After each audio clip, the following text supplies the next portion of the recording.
రాజమండ్రి తిలక్ రోడ్లోని YSR Congress party parliamentary నియోజకవర్గ కార్యాలయంలో 79వ స్వాతంత్ర దినోత్సవ వేడుకలు ఘనంగా నిర్వహించారు. ప్రజలు కులమత విద్వేషాల పట్ల అప్రమత్తంగా ఉండాలని, ఏ పార్టీ ఏ మతాన్ని రెచ్చగొడుతుందో, ఎవరు కులాల మధ్య విద్వేషాలు సృష్టిస్తున్నారో అనే అంశాల్ని ప్రజలు గమనిస్తూ అప్రమత్తంగా ఉండాలని వైఎస్ఆర్ కాంగ్రెస్ పార్టీ రాజమండ్రి పార్లమెంటరీ నియోజకవర్గ ఇన్ఛార్జ్ డాక్టర్ గూడూరి శ్రీనివాస్ పేర్కొన్నారు. భారతదేశ 79వ స్వాతంత్ర దినోత్సవ వేడుకలు డాక్టర్ గూడూరి శ్రీనివాస్ ఆధ్వర్యంలో స్థానిక తిలక్ రోడ్లోని వైఎస్ఆర్ కాంగ్రెస్ పార్టీ పార్లమెంటరీ నియోజకవర్గ కార్యాలయంలో శుక్రవారం స్వాతంత్ర దినోత్సవ వేడుకలు ఘనంగా నిర్వహించారు.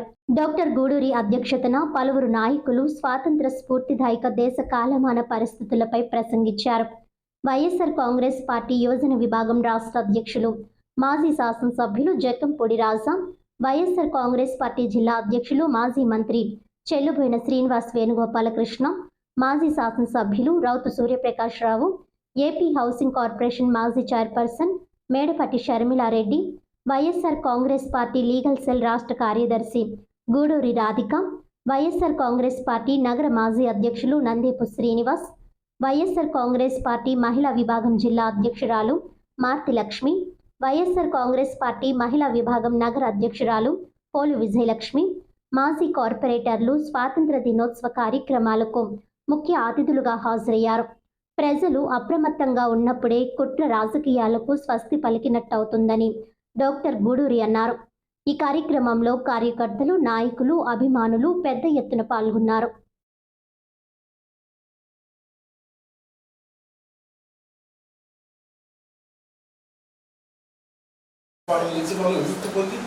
ఎంతో మంది ప్రాణత్యాగం చేశారు.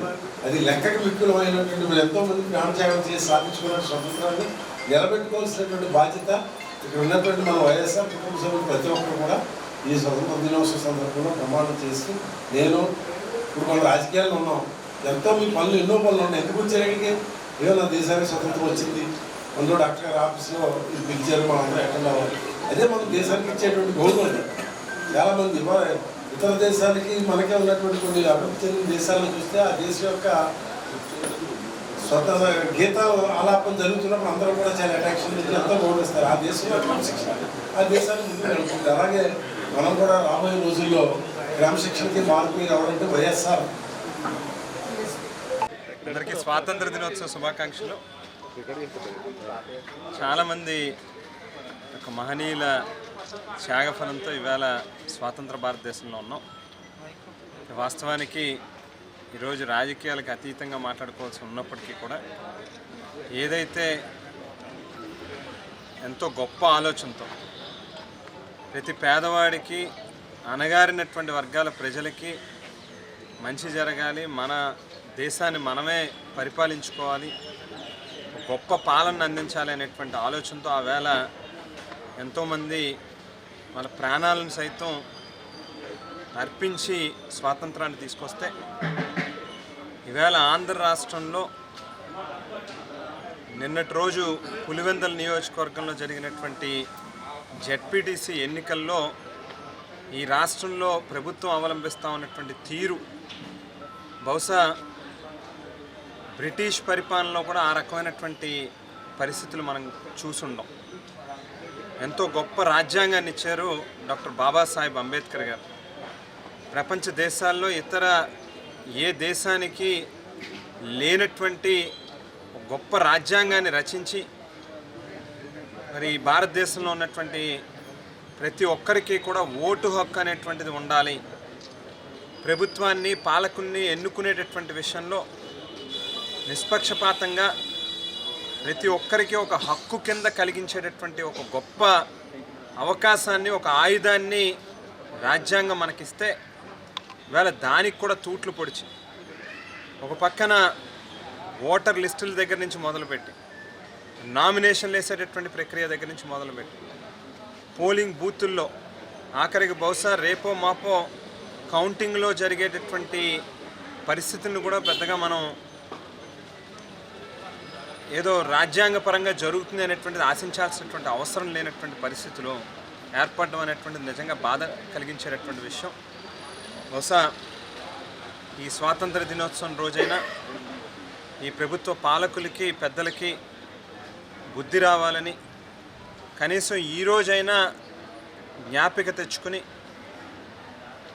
ఏ దేశంలో బ్రతుకుతున్నాం మనం, ఏ రాజ్యాంగం ప్రకారం పరిపాలన అందించాలి ప్రజలకు అనేటువంటి జ్ఞానాన్ని ఆ భగవంతుడు ఈ పాలకులకి అందించాలని చెప్పి, మరీ ముఖ్యంగా ఎలక్షన్ కమిషన్కి కళ్ళు తెరవాలని చెప్పి ఆ దేవుణ్ణి ప్రార్థిస్తూ మరొకసారి స్వాతంత్ర దినోత్సవ శుభాకాంక్షలు.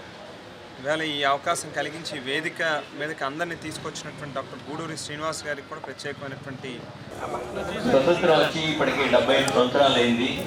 ఇప్పుడు 79వ స్వతంత్ర దినోత్సవ వేడుకలు జరుపుకుంటున్నాం. ఈ 75 సంవత్సరాల్లో కూడా ఎన్నో సాధించాం, ఎంతో ప్రగతి పదంలోకి వెళ్ళాం. తొలినాటి ప్రధానమంత్రి జవహర్లాల్ నెహ్రూ మోడర్న్ ప్రాజెక్ట్స్ అంటే ఏవైతే ఉన్నాయో ఈ ఆనకట్టలు కట్టి ఇవే ఆధునిక దేవాలయాలు, దేశం సస్యశ్యామలం అవ్వాలి అంటే ఇవి ఉండాలి అని చెప్పి, అదేవిధంగా ఇండస్ట్రీస్ని ప్రోత్సహించి తదుపరి తరంలో రాజీవ్ గాంధీ గారు కంప్యూటరైజేషన్ చాలా అవసరం అని చెప్పి ఈ దేశాన్ని ప్రగతి పదంలో నడిపించిన వ్యక్తులు ఉన్నారు.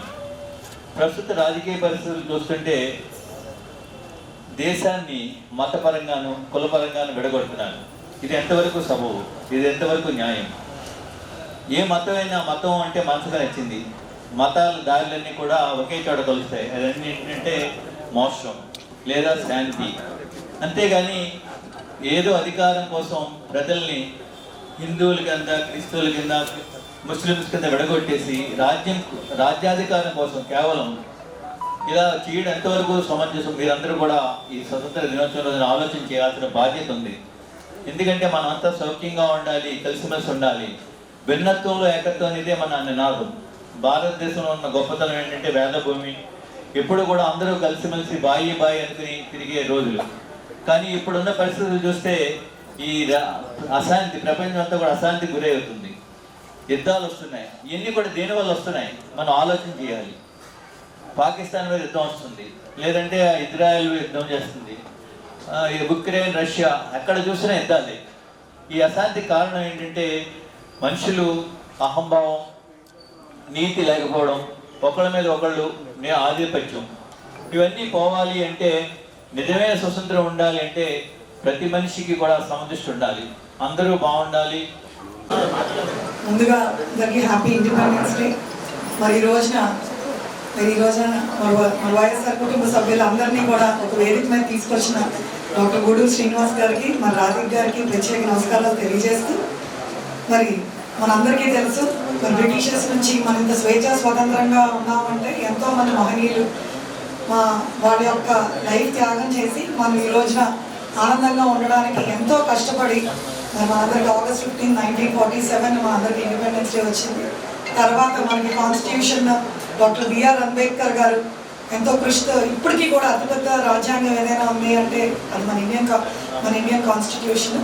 సో ఖచ్చితంగా మనమందరం కూడా ఆ యొక్క కాన్స్టిట్యూషనల్ రైట్స్కి అనుగుణంగా మనందరం పనిచేయాలని, అదేవిధంగా జగనన్న పరిపాలనలో కూడా మరి ఆ రోజు మన బుక్స్లో చదువుకున్నదన్నీ కూడా మరి జగన్మోహన్ రెడ్డి గారి పరిపాలనలో మరి గ్రామ స్వరాజ్యం అన్నది ఏదైతే గాంధీ గారి కలలు కన్నారో ప్రతి ఏరియాలో సచివాలయం పెట్టి మరి ఆయన కూడా ఆ రోజు గాంధీ గారి కలల కన్నా మరి రోజులు తీసుకురావడం మనం అందరం కూడా చూసాం.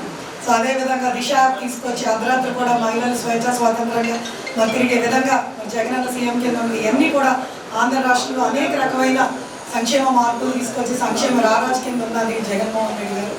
సో ఖచ్చితంగా మన కష్టకాలంలో ఉన్నాం. మనందరం ఏంటి చెయ్య కలిపి ఖచ్చితంగా మరి శ్రీనివాస్ గారు, అదేవిధంగా ఇంకా పెద్ద నాయకులు అందరూ ఉన్నారు. అందరూ ఆధ్వర్యంలో మనం అందరం నడిచి మన వైఎస్ఆర్ కాంగ్రెస్ పార్టీని మనం ఇంకా ముందుకు తీసుకెళ్లే విధంగా అందరూ పనిచేయాలని ఖచ్చితంగా